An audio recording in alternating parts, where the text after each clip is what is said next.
我哋個芝士曲奇就新鮮出爐啦。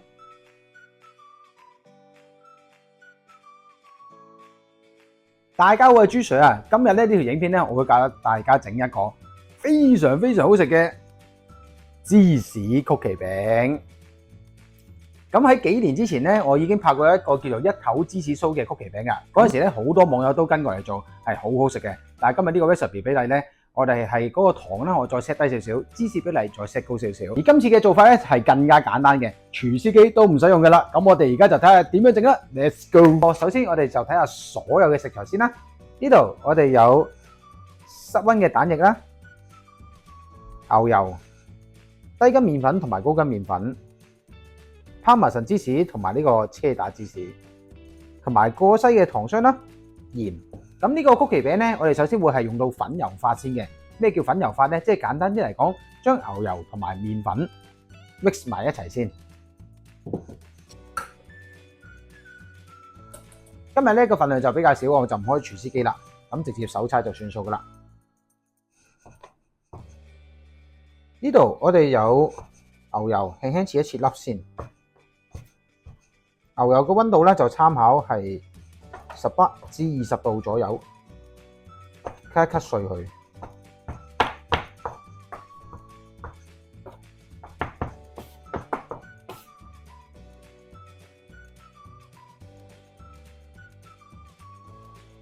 嗱，而家嗰啲牛油同埋粉，將佢切到細粒嗰陣時咧，我哋就可以用隻手走去捽佢。咁呢一個步驟係有啲咩用咧？簡單啲嚟講啦，首先我哋將嗰啲油脂同埋嗰啲麵粉互相混合咗先。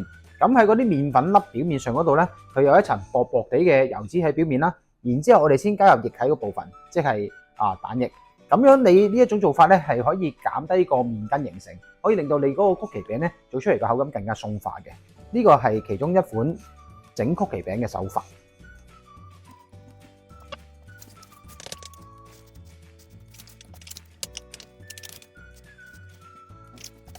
好，咁啊大概需時3分鐘左右啦。咁我哋形成咗呢一堆牛油粉粒之後咧，我哋就可以中間開翻一個窿仔，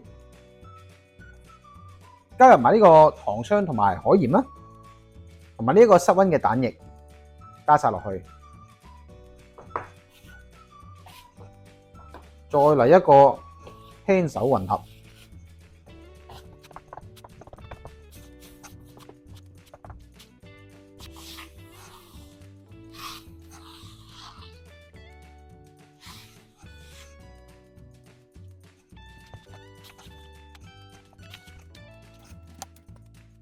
好，而家個麵團啦，我哋見到佢所有材料混合到啲狀態係一致嘅情況下，我哋就可以加入埋最邪惡嘅芝士。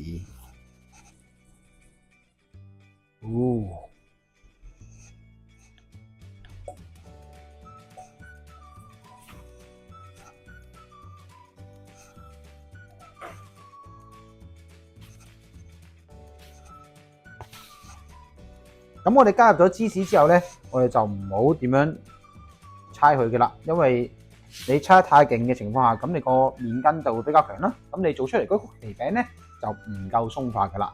咁啱啱搓完嗰陣時咧，係會有啲啲嘅黐手嘅。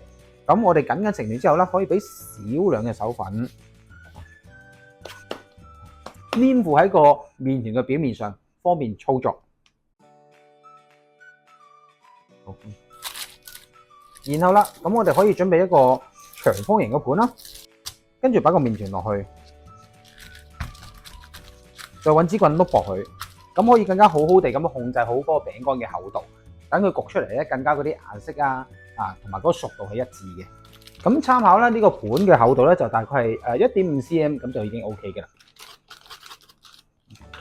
嗱，咁個餅乾咧，我哋初步做咗形之後咧，我哋要擺喺雪櫃輕輕雪翻硬佢，先至可以做形嘅。參考如果你係普通嘅4度雪櫃咧，咁就大概雪大概半個鐘頭左右。咁如果你想再快手少少嘅，咁你就直接擺個 freezer 啦，應該係10分鐘左右啦。總之一雪得硬，你切得到咁就可以做形嘅啦。好，咁我哋雪硬完之後先至再講啦。好啦，嗱，咁如果你係擺急凍走音添。好啦，咁如果你係擺急凍夠凍情況下咧，你應該係10至15分鐘左右，咁你已經係可以令到個麵團啦雪得夠硬，足夠係可以切到佢靚靚仔仔嘅啦。咁而家我哋就將佢反翻出嚟先。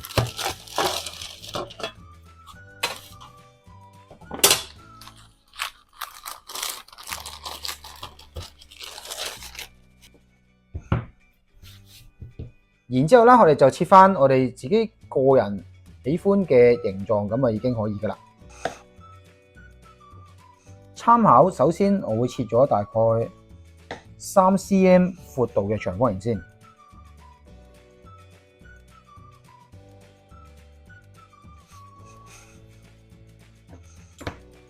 長度大概4.5至5cm 度啦。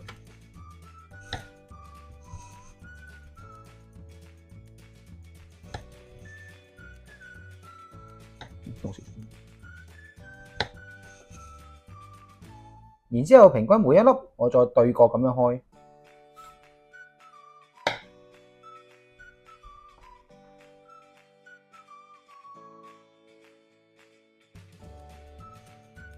好啦，今日按重量嚟嘅咧，都係大概10至12克左右一粒嘅啫，唔會太漏嘅。然之後，如果你係想爽手淨佢嘅，咁你由而家呢一刻已經可以擺入焗盤嗰度入爐噶啦。咁但係如果你想搞翻少少花神嘅，咁你可以用啲工具啦，例如係啲畫筆啊，定係任何少少圓形嘅物體喺上邊鋥翻少少窿，扮下芝士造型咧，咁都好開心噶噃。可能啲小朋友見到會特別高興嘅。咁參考就咁樣啦。或者你要再 details 多少少嘅，你可以揾一啲工具啦，例如參考我咁揾個擠嘴啦，喺呢個芝士個邊邊嗰度，輕輕咁樣啄一兩下，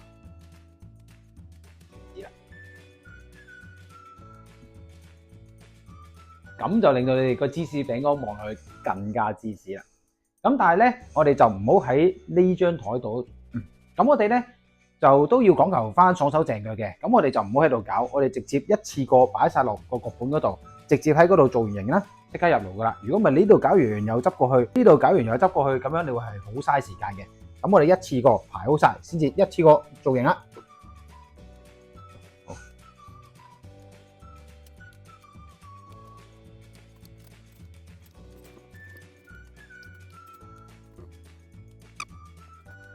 咁其實咧，呢個造型嘅過程咧都幾治愈嘅，適合同啲小朋友一齊玩咧，我覺得佢哋會係好開心。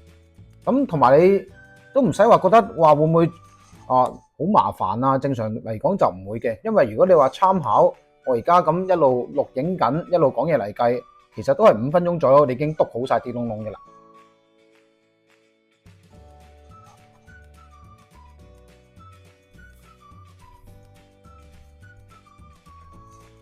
當然啦，如果你要仔細一格嘅，咁你睇下會唔會再花多幾分鐘做埋吸埋邊邊呢一個步驟啦。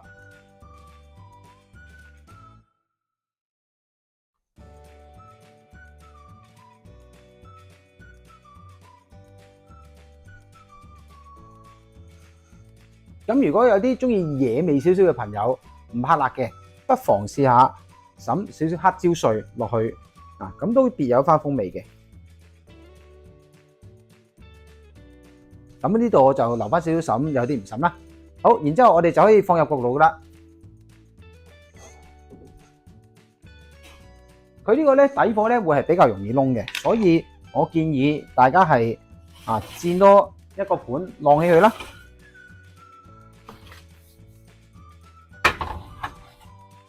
低溫170度至180度焗佢，大約係25分鐘左右嘅。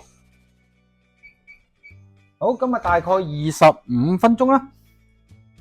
咁我哋個芝士曲奇就新鮮出爐啦。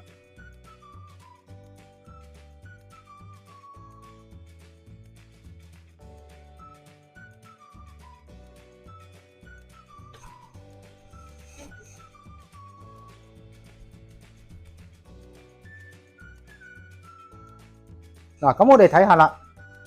如果你晾咗個盤咧，佢而家個底啲色澤先至係啱啱好。如果你唔跟我做法晾個盤情況下咧，你應該係變咗窿底㗎啦。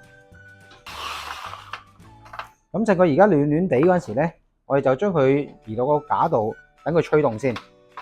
因為你個餅乾如果你出爐你就咁擺喺度擺得太耐咧，咁有熱力噶嘛，咁個底部咧佢就會開始有少少濕氣啦，即係食落會變得比較腍嘅。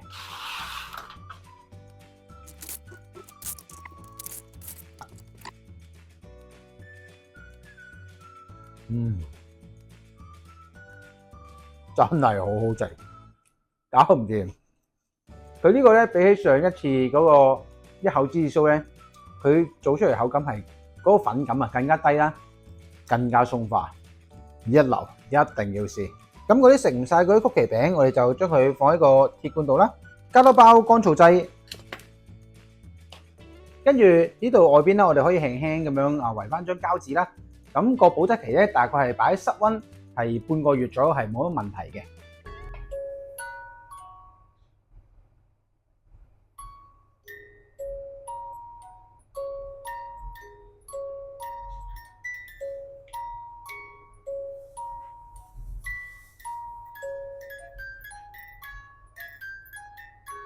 好啦，咁啊影片提到最後有呢個綜合小貼士嘅時間啦。咁其實咧，今次呢個曲奇餅咧就係相對嚟講係比較簡單嘅。咁我哋淨係唯獨是要留意一點嘅就係呢個曲奇餅咧，我哋係應該係採取比較低溫拖長時間嚟焗嘅，因為我哋今次呢個 recipe 咧按個芝士比例嚟計係比較高少少嘅，所以正常嚟講咧，你係要低溫焗25分鐘左右係走唔甩嘅呢個數字。